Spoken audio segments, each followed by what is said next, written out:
All right, guys, this is number 19. And for this episode, we're going to look at only one question. And it's from a friend of mine. His name is Paul from Rochester, Minnesota. And his question is regards to eBay. How do you get started? So for me, I got my eBay account created in about 2005. When I worked at the card shop, we used it a lot. And I decided to sell some of my own cards. So with that, I kind of had a rule. If I could make $100 off one card, then I would sell. That was kind of my rule for a long time. And then I started selling some Jordans. I sold all my Jordans. And then I sold all my Jeter rookies. I sold my Kobe rookies. I had some LeBrons, and then a couple singles, like the Nolan Ryan autograph I talked about, the Dirk Nowitzki printing plate. Not a whole lot. I think more of my eBay use was more buying cards. So I didn't really sell a whole lot until about a year ago. So it was mostly used for just selling my high-end cards and then some of my rookie lots and Jordans. That was the biggest thing. So for me, when I did sell occasionally, I typically would purchase a bubble mailer at the post office for $1.50, about this size. And then if I did lots, I would end up buying one of the bigger bubble mailers for about $2. So that really cuts into your profits if you just buy one bubble mailer at a time. So one of the things that I decided to do back in April of last year, I had a good feeling like I was going to do a lot of selling, so I bought bulk. So I ended up buying about 100 of these for, I think they were about 40 cents a piece. Then I got those in the mail and I was thinking, man, so if these are pretty small, these would be more for like singles. So I decided to get some bigger ones, and I've found that I can fit 4 PSA slabs in this one, or about 50 to 100 cards if I put them in penny sleeves and then some top loaders. So I found that most of my packages go out in this size. Okay, and this is the 4x6, I believe. Let me double check. This is probably the 4x6. This one is a little bit bigger. Now for these, I ended up getting about 100 of these at bulk. I ended up getting 500 of these, and I don't think I really used my estimation skills because I wasn't expecting a box that big, but it's monstrous, okay?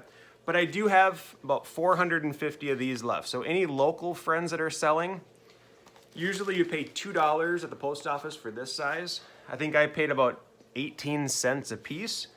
So if you're ever doing any eBay sales, let me know and I can give you a pretty good price for the bubble envelopes. So that's one thing. The other thing I decided to do is I have a big quantity of cards. So I have about 1 million cards, probably more like 1.5 million. And I knew that eventually I would try to sell player lots. So I found these stickers on eBay really cheap. There's 4 for $1 ones I got. I also got 2 for $1. What I imagine those is putting together some cards in team bags. So you can fit probably 25 cards in a team bag. So what I imagine doing is about 20 or 25 different Peyton Mannings or 25 different so-and-so. So for these higher end players, I decided to invest for price tags. So I'm showing you all this stuff because if you're really going to commit to making money in the hobby, there's certain things that you just have to buy. I went to Walmart the other day, 150 square feet of bubble mailer. And keep this away from kids because this is quite a toy for a child. Okay? So if you buy in bulk, this will last me a long, long time. But when I use the bubble mailer or bubble wrap, I'm going to be very cautious of how much I use because this could last me months. Okay. So I paid $18 for all this. I'm gonna get a lot of packages out in the mail with this if my kids don't find it. Okay. Some other things that just gotta purchase for getting packages all set. Another thing that I got that I haven't used yet, but I can see this saving some cost. I also have a printer. So I know some people are asking, would you ever sell some of my cards? Not yet. But the reality is, it would be at least 20% of your sale if you want me to do it. Because for me personally, there's a lot of things that I've spent to make sure that shipping goes well, there's no returns, maybe figuring out the keywords for your eBay auction. But also on the other end, reporting the sales for taxes. I know that if I report, let's say 20,000 in sales, I know that I'm gonna have to pay 1,000 to 2,000 in taxes later. So if I take 20% of the earnings, let's say, then I'm gonna have to pay 7% in the back end, because if I don't report it, then I get in trouble. So I gotta report the sales. I'm not sure if I sell 20,000 and I buy 20,000, I don't know if I have to pay tax on that, but I'm preparing that I do. So I'm gonna be careful with how much I sell. I know automatically if you sell 20,000 on eBay, I know they send you an invoice to report for taxes, but I'm gonna report either way, obviously.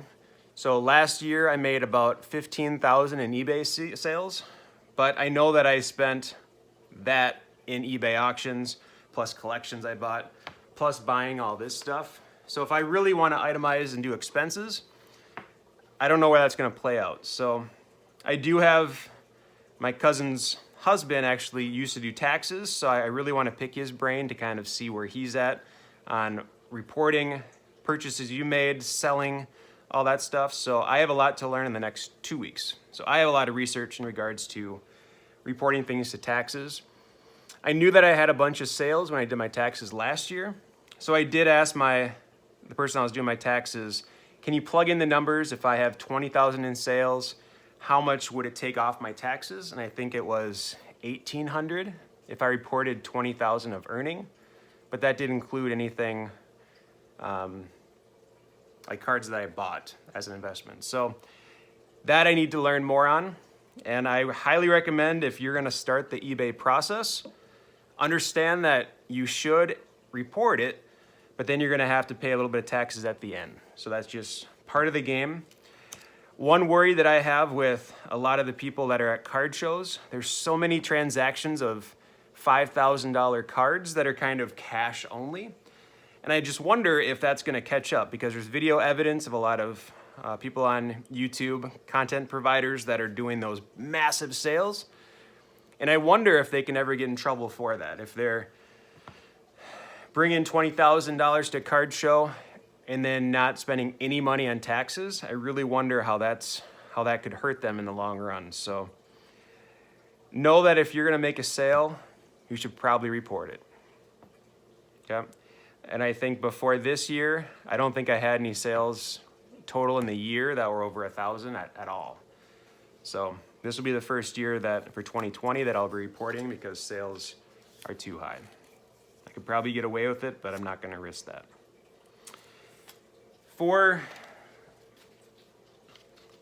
I think the easiest way, and I think right now I try to do a $50 eBay auction. That's what I'd try to get, or else I don't wanna spend too much time doing it. So I wouldn't put a card on for $10. That's not enough profit for me to use to do my time that way. So I would rather put 10 cards together, make a little bit less, but then save time on a bigger lot. And then leave some meat on the bones if they wanna flip it. So that's my biggest thing. I don't wanna do $10 auction items. I just don't want to. The time it takes to package up, I don't wanna package all day long. It's not a full-time job, it's a part-time hobby, and I don't wanna dedicate that much time. So I'd rather put 200 rookies in a lot, make a little less than I would if I could sell them individually, because my time is more valuable and I don't wanna spend too much time doing it. So when I put options out there. Almost every time I do, I just say flat rate shipping, $5. I don't include the dimensions of the envelope. I don't want to measure this out. I don't want to overpromise. I just keep it really simple. So I just say flat rate $5. I say I do not know the dimensions of the envelope just to make it easier on me. Sometimes I do free shipping. Most of the time I don't. Because what I've found is it's less money that you get. I just don't do it. I just see some advantages. I did that for a long time. When I sold my Jeters and my Jordans, I did free shipping. But I realized that a lot of my profits were kind of taken away because of the cost of the shipping. So for me, I decided to just keep it simple and just do $5 flat rate. And then every item that they win is $1 more. So when I got the Acuñas, when he bought those, I did $5 initially and then $1 per additional lot. So they paid $8 shipping. And I think shipping for me was like $11. So I ate a little bit of the money. But for me, it was nice just having one. I ended up putting in a medium flat rate box because that just was easier. And actually that was $14, but I know it got to him safe. So sometimes you're gonna lose money on the shipping cost, but keeping that feedback at 100% is super important to me. I think I've only had one negative feedback since 2005, and that had to do with some conditioning things about one of the cards that I sold in April. So he ended up getting his money back, but still get the negative feedback because I think it was promised that it was in mint condition and some of them were near mint. So he was definitely one that was planning on getting gem mint 10s and all the raw cards, which is not an expectation that he can really expect with eBay raw cards. So I'm just hoping he doesn't bid on my stuff again because he was definitely a pain to work with. And I'm not a firm believer in customers are always right. So what I decided to do is always lower the expectation on the cards, take quality pictures, but don't overpromise. Don't say it's a gem mint card, because then if it's not what they like, then they have evidence where they can do the returns. So my goal is to avoid returns, get the cards safely, and if that means I make a little bit less, that is perfectly fine. Because it's nice to have the items delivered, getting that positive feedback, and moving on to the next thing. All right, the other question I had today, it was Phil from Wisconsin. He saw that there was breaking news in the hobby. PSA upped their prices. I talked about BGS. PSA doubled their prices overnight. So people woke up Monday morning, March 1st, and realized PSA submissions are double the cost. So you used to be able to send a card, yesterday, send a card for $10, get it graded, get it slabbed, and then sent back to you in about 10 months. So you still have the 10-month wait, but now it costs $20 instead of $10. For me, I still don't think I'm ever gonna submit, especially with the prices going up. I don't see myself as someone that is gonna take the time to become an expert, look at conditions, send it in, be patient with holding up money and holding up my assets in PSA. I don't see that for me. I am really, really curious how the market's gonna adjust to this. Because you look at certain cards that I've been investing in, are people gonna send those cards in anymore? Like, are people gonna send in Derek Jeter Topps rookies that are not gem mint? Probably not. So I wonder how the pop count's gonna reflect it in about 5 years. I'm really curious. And I wonder if there's gonna be buying opportunities of the lower end cards from the 90s that people are not gonna submit anymore. So I'm really trying to figure out, and I haven't found a lot of agreement on YouTube, just looking at videos. A lot of YouTubers posted comments today about how's that gonna affect the new Prism that comes out for basketball. Because a lot of people would rip the product, would spend $2,000 busting open a case, and then all of their rookies, they would send all of them in for $10 a piece. And then when you get all those Prism graded cards back, you can be first in line to sell them on eBay if the rookies pop. That game's going to change though. When the price of grading is now $20, people are not going to send in everything. They might only send in the Zions, the Jaws, the Kobe Whites, Tyler Hero, just the upper tier, but they might hold off on sending in the other cards. So that's really the price increase is really gonna affect the modern cards in the short term. But I wonder long term how it's gonna affect the 90s cards that I buy. I talked about in my last video, the stuff that I buy is my middle school years. You see a lot of mine are like 94, 95, 96, 97, 98.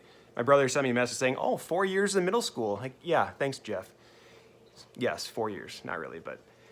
So for me, you can see I like to buy the 94, 95, 96, 97, 98. So those are my go-to.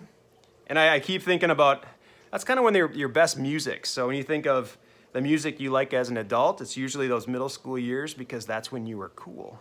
Like I still like Hootie and the Blowfish, okay? That was kind of the years that I like cards the best. I like the music the best. So the only card that I've bought that's modern that's been graded is the Michael Porter Jr. I have no interest in buying any else. So the market change with PSA is not going to affect me a whole lot. It's not going to change my game because I just buy the 90s graded stuff and then I buy collections and I flip the new stuff that's raw. So I don't think this will change my strategy at all, which is great. But I can see a lot of people that open packs, they can't make much profit now.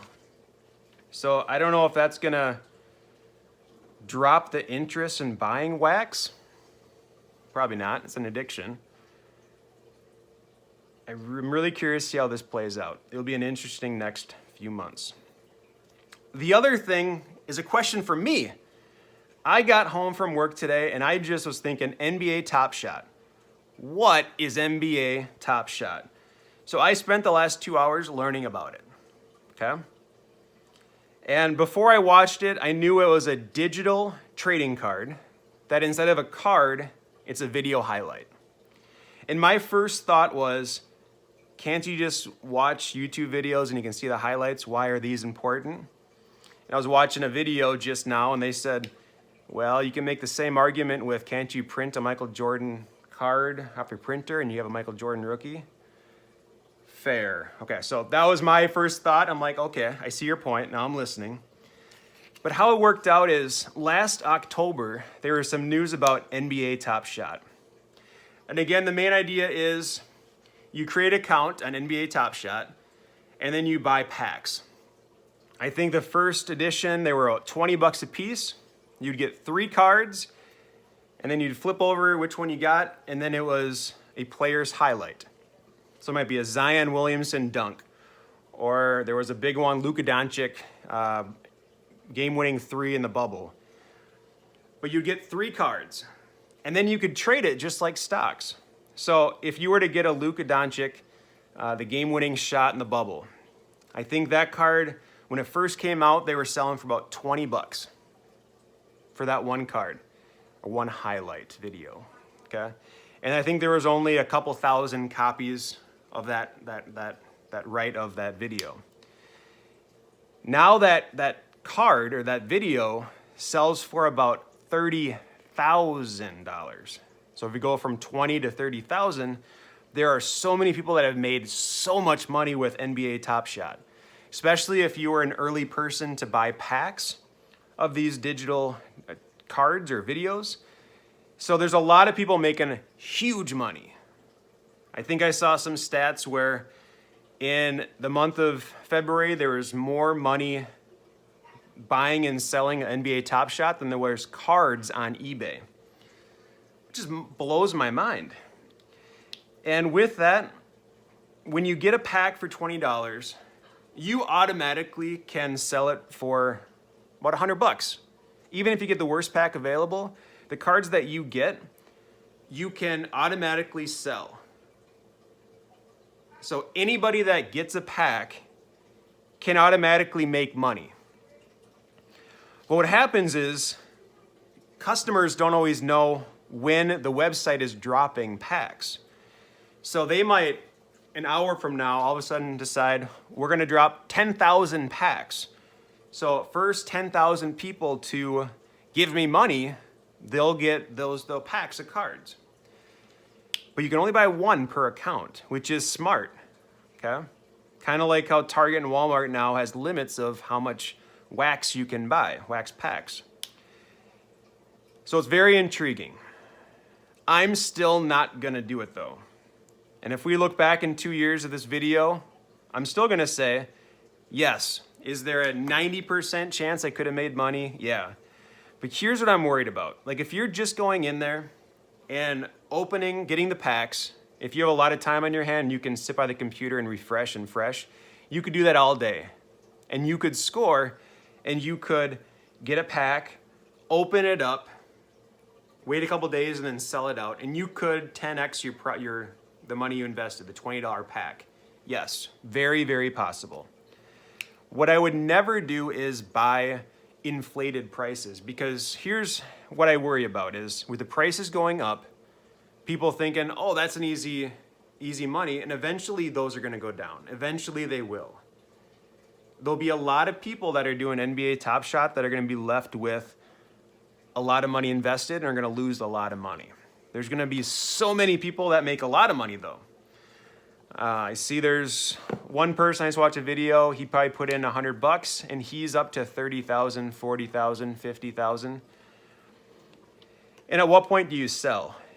He could sell right now and it'd be safe, or you can keep it in there, keep buying more, but you don't know how that market's gonna go. It could just tank. It's like buying the cryptocurrency. Yes, you can make so much money, but there's also times where it went down drastically. So it's up and down. I'm not okay with this kind of market. I'm a very safe investor. And I think my rate of successful going up, it has to be over 90%, because I'm very cautious of what I buy. I know the sets, I know the hobby, I have a good idea of what could go up. I will never invest in rookies. Bo Bichette is a stretch, okay? That's my only exception if we think of new rookies that I'm thinking long term. Because I've invested a lot of money on Bo Bichette. If we look at Michael Porter Jr., I'm ready to flip him because I think you get traded. The Denver Nuggets are gonna reach the playoffs. I think he has a lot of points in the next year and a half that are gonna be great selling opportunities. If Michael Porter Jr., if his cards are to the point where I can make 20% margins, I'm selling, I'm out. So for me, I'm invested, I have 4 prisms that I invest about $75 a piece. And then I have 4 optics, these are all PSA 9s, 4 optics that I invested about $45 each. At any point that I could, after eBay fees, after shipping fees, as soon as I can make 33%, 30%, 40%, I'm out. I don't need to double. I've realized that I don't want to be in that game of Prism rookies anymore. So I'm going to look for just a small window. If I can make 30%, I will list them tomorrow. Okay, so maybe what I should do as I'm thinking about this out loud, maybe I just put all 8 of them on, a buy it now of 600, and just see if anybody takes it. Because even at that price, I would make my margins, and I can always say no to an offer. So, okay, I think I'm gonna do it right now. I'll put them all out there. 4 Prism 9s, 4 Optic 9s, put a price out there and just see what happens. Because I can always say no, or if the buy it now price is too high, I can hold off. I'm glad I thought about that. The other thing, I am getting ready to sell this. Now I know that it's not a 9.5, but a 9.5 of this exact card sold for $650. This exact card. I'm invested, I paid $140 for this. It was before Tatis got really big. He was already having a good season, but before he got really big. So whenever Tatis's price go up, he brings up his teammates. Okay. So I think I could sell this for $350 to $400 as an 8.5. So I think half of the money of a 9.5 I think is pretty close. So if I'm in about 150 at the most, I can double my money and move on to a next investment. I'm really big on Bryce Harper this year, Trey Turner this year. I don't think, yes, he'll probably make the Hall of Fame. He's probably an 80% chance making the Hall of Fame. But I don't think this will peak anymore. The only exception would be if they win a World Series. Or if they get into the playoffs and they look like they're going to win. But I think it's safer to sell now. So I pictured this, Michael Porter Jr., some of my next auctions.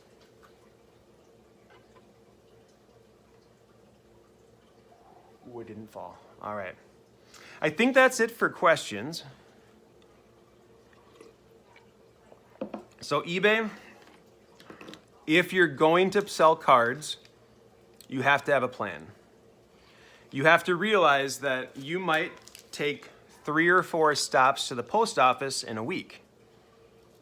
Because some will pay that first night, and you'll ship them out in the morning. Some will pay the second day. Some will pay the 5th day. And I had 2 that paid after 8 days. So it's not convenient always. It's going to be frustrating when you have to wait 5 days, and then you're busy and you still have to ship things out, and that's frustrating. So if you're going to go down the eBay route, you have to realize you're going to go to the post office a lot, unless you buy one of these. You can print off a shipping label and you can put these at your door. That is a time saver. I would probably do that this summer when I'm home, because if I'm putting valuable cards in my mailbox, I want to see the mailman pick them up and just make sure they actually get there. So for me, I'm not doing it when I'm going to be out of the house all day. But that could be something I don't mind printing shipping labels in the summertime. All right, that's a lot of questions. My next video, in the future, I want to do another one of the videos where I show you eBay sales. I want to show you another mail day. I bought a collection on Facebook Marketplace for $800. This guy, he did some eBay sales. He left a lot of meat on the bones, so he had a good idea of what it could sell. So he said right away that you could flip and make money pretty quick. He just was moving, didn't have the time to do that. I'm really excited to look at those. They've been sitting in my garage for a week. I just haven't got to it yet. I'm really good about being patient. As much as I want to look at it, I'm gonna wait. I was hoping to get it done on Saturday, but my grandma took a turn for the worst and she passed away yesterday. So I was kind of delaying the videos. There's a lot of videos I wanted to do over the weekend, a lot of things I want to do, but just got busy. So a couple of things I want to do this week. Another eBay video. I want to show you the collection I bought. There's some crazy eBay sales recently. The prices are going through the roof. So I want to show you some of those. Hopefully we can get those videos done this week, but it might be delayed just with some family stuff going on. I know you guys understand. All right, thank you, and we will see you next time.